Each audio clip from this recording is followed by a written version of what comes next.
was asking him how many kids they have. Kale, how many you got? I got 3. I had 3 boys, and I have 1 son.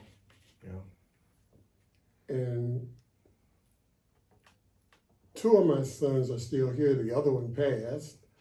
And like I was saying when I was started out, when you get into it, it's a little bit of chaos. And got that first kid and watching your wife pack all these bags to go somewhere, putting in extra blouses and stuff for her to change in and them to change in.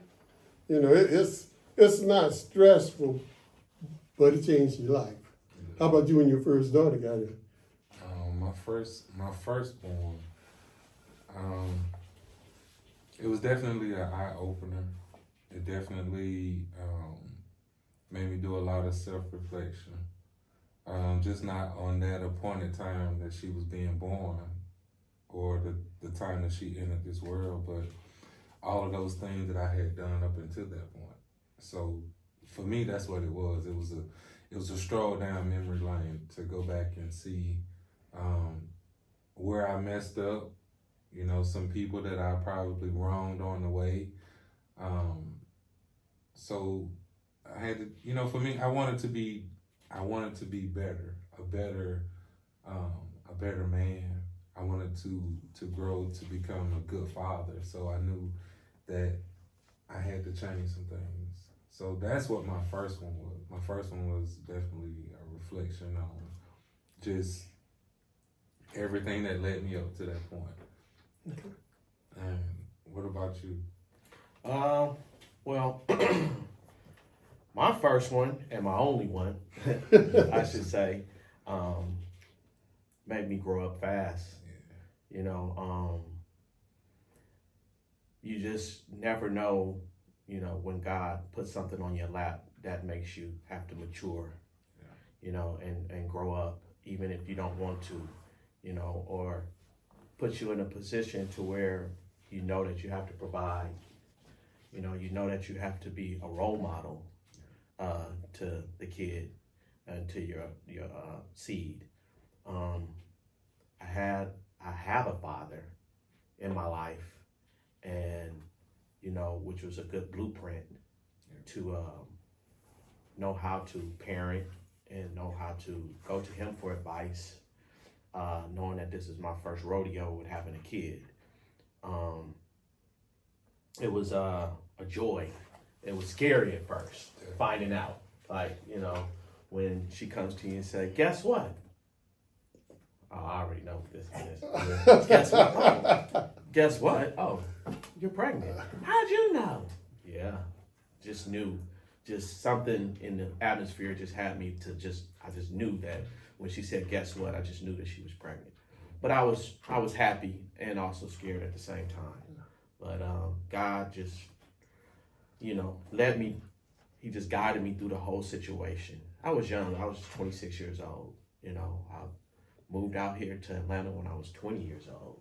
So I've been on my own since I was 20. So to have this pregnancy, you know, arrive, and I was also in college. I was still in school and working a full-time job.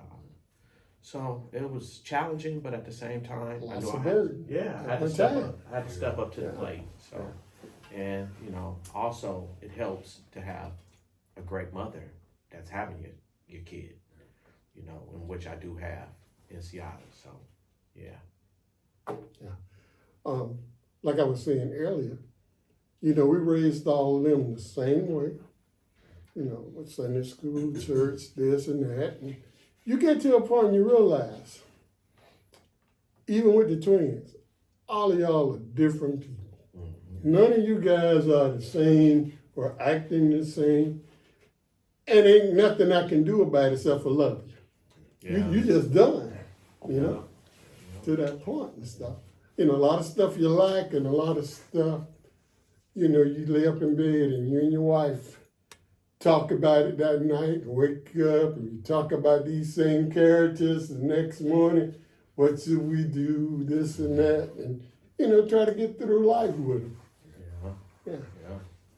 I know in my situation, definitely wanted your children to have more than what you had. You wanted them to be, even if it was financially, you wanted your children to be able to look back over their life and say, hey, you know, everything that I wanted, everything I needed, you know, my parents were able to provide for me. And that's, you know, that is one of the joys in being a father. But as you grow older, we learn too that, man, that could have also been a part of the mistake that I made as being a father, was not allowing my children to struggle, not allowing them to go through the trials of life, because we want to be that shelter, we want to be that guide, that protector. So, you know, there are some things, you know, where I screwed up as being a father. You wanted them to kind of develop their own backbone so they can carry on through life. Yeah, I did, but I wanted to be that backbone. You know, I wanted to kind of say, hey, this is how you do it. But, you know, as they got older, and you have to learn to say, hey, they are their own individual. Then that's when you have to step back and rely on your faith and say, hey, I believe that God allowed me to raise you to the best of my ability through Him. So you don't belong to me, like I told mine. You don't belong to me. You belong to God. So I have to, you know, once I've reared you in that way, in that Christ-like way, now it's time for you to flourish and grow as a child of God. And you hope too in their life, what you put in them, they'll have that strength when times are weak and stuff, to go back to their roots and where they was raised from and stuff, and be able to cope with. Like, life is not easy, by no means. It is a struggle every day. And what you was saying about, you know, you was trying to provide for them, I give tons of credit to my father. So I'm 70. I was born in 54. My dad worked 2 full-time jobs so I could have a decent life. 2. Because during that time, you had to work 2 to make what one white man was making during that period of time. That stuff. Yeah, and there's one thing that I also learned to look back on is through my time being here, learning to pull something from other men, not just my father. Even though I'm thankful that I have my father, but learning to listen to other men's experience. Because sometimes those testimonies and testimonials that they give could be something that you're actually going through. And so just having that relationship with other men as I was raising mine also allowed me to be able to pass on a little bit more wisdom and understanding to my children. So I definitely have to look to my father and my grandfather and uncles and, you know, and friends and, you know, so many people that I'm thankful for that God has allowed to be in my village. I didn't have too much help from my grandfather. When I was born, my grandfather was 72. My grandfather was born November 7th, 1881. So he was 72 when I was born. So he was just an old man in an old country town, you know, smoking cigarettes, sitting on old country porch. By the time I came along. Yeah. But I'm going to tell you something too about discipline. When you discipline them, you're also disciplining yourself. If I tell you you can't do this and can't do that, who become the police? Parents. Yeah, you got to stay there. You got to see, well, I'm doing this and you can't go here and you can't use the phone and nobody can. You just put yourself in jail with your kids. It's such a fine line, you know, because you have to discipline them because, you know, it's better for them in the long run. It's gonna, you don't want these things to come back to bite you in the behind later on and say, well, you know, I wish I would have did this, or I wish I would have did that. You know, it hurts because you know, you're their parent, but you're also their friend, and it's like, man, you know, you got to find that fine line between being a parent and between being a friend, which is, I believe, the toughest part of being a parent. Yeah. You know, because, you know, you don't want to tell them no, or you don't want to, you know, tell them something that's gonna hurt their feelings. But in the long run, You got a job. You have a job to exactly. You got a job to do, and in the long run, you're gonna thank yourself like, I'm glad I did that, because it makes them stronger. You know, it makes them tougher. It's better for you to do it than the cops to do it. Oh, absolutely. By all means. Absolutely. I was raised up under the scripture, spare the rod, spoil the child. Yeah, so Absolutely. When we look at what's going on now, it helps you to understand what the elders meant and what the scriptures mean when it says spare the rod, spoil the child, because we see today so many children that are spoiled because they do lack the discipline. And, you know, and discipline doesn't always have to be physical, but when you see something out of line, it's up to us as men, as fathers, as people of God to fix that. Yeah. You know, we're supposed to address that, and we do supposed to address it out of love, because even God disciplines us. And, so and you can't, if it needs to be done then, you got to do it then. yeah. And the follow up, you got to be consistent with each one the same way. Yeah. Like what he was saying about being friends. You don't become friends until they can go out there, do for themselves, then come back to you. Yeah. Then you friends. Absolutely. When you're a man, then you become my friend. When you're my child, you my child. Yeah. Right. That stuff. Friendship comes later.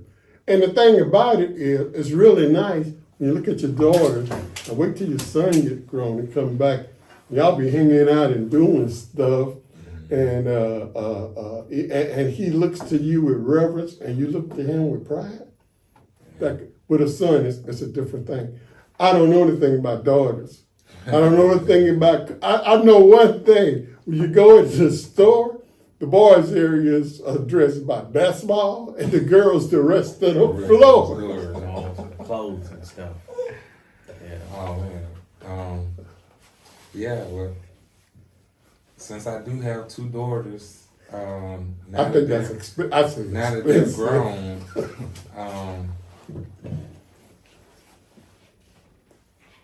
you still parent, you know, the way that God has shown you to parent, or I still parent the way that God shown me to parent. Now that they are of age, I do have to deal with,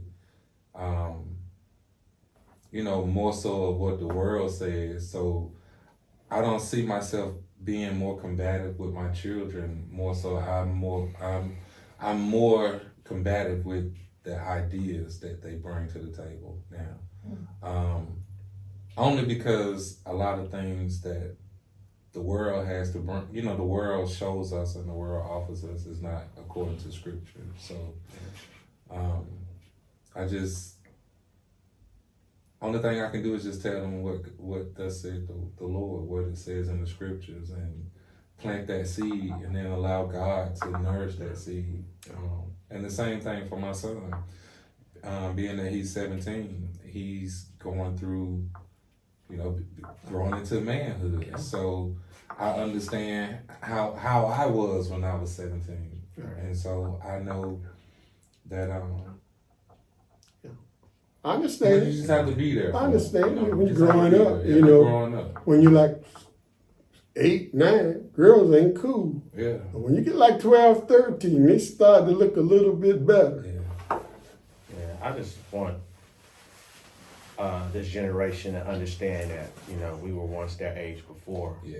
You know, these kids these days, they play us, man. They act like we haven't been their age before. Yeah, you know, our opinions that we say and the things that we say, it's like, I don't want to hear that. You think like that? It's not. They play us, man. I don't like that at all. Yeah. You know what I mean? Because it's all about showing them the potholes in the street so they don't mess their car up, they don't mess their rims up, Yeah.